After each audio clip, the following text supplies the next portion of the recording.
बहुत समय पहले की बात है। एक मछुआरा मेहनत करके अपने स्त्री और बच्चों का पेट पालता था। वह प्रतिदिन सवेरे ही उठकर नदी किनारे जाता और 4 बार नदी में जाल फेंकता था। एक दिन वह नदी किनारे गया और नदी में जाल डाला। जब मछुआरे ने जाल खींचा तो उसे वह बेहद भारी लगा। उत्साहित होकर उसने कठिन परिश्रम करके जैसे ही जाल बाहर निकाला तो उसने देखा कि जाल में एक गधे की लाश फंसी थी।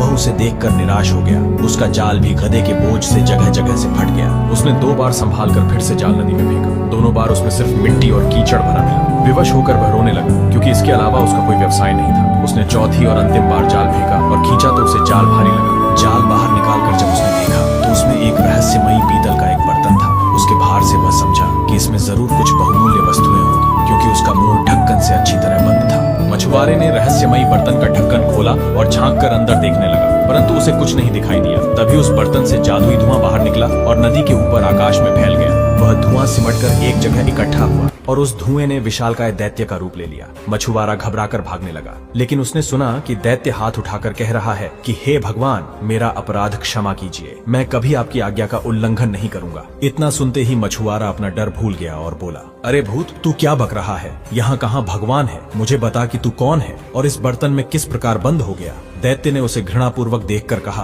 तू बड़ा ही मुंहफट आदमी है, तुम्हारी हिम्मत कैसे हुई मुझे भूत कहने की? मछुआरा बिगड़ कर बोला, और कौन है तू? तुझे भूत न कहूं तो क्या कहूं? दैत्य ने कहा, तेरी मृत्यु में अब अधिक समय नहीं है, मेरे हाथों तेरी मृत्यु तय है। मछुआरा घबरा कर बोला, तुम मेरी हत्या क्यों करना चाहते हो? क्या तुम भूल गए कि मैंने ही तुम्हें इस बर्तन से मुक्त किया है?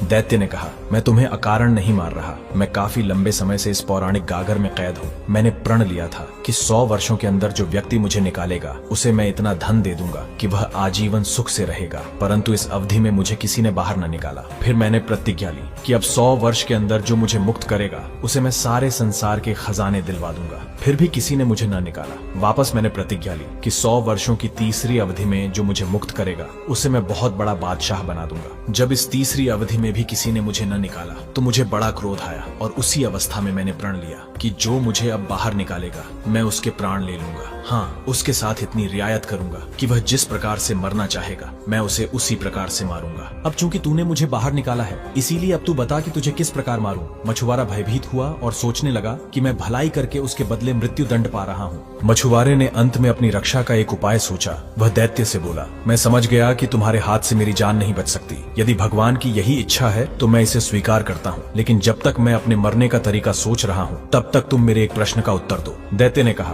पूछ, क्या पूछना चाहता है? मैं तेरे प्रश्न का उत्तर दूंगा। मछुआरे ने कहा, मुझे तुम्हारी किसी भी बात पर विश्वास नहीं होता। तुम इतने विशालकाय प्राणी हो, इतनी छोटी सी गागर में कैसे समा गए? तुम झूठ बोल रहे हो। दैत्य ने कहा, मैं परमेश्वर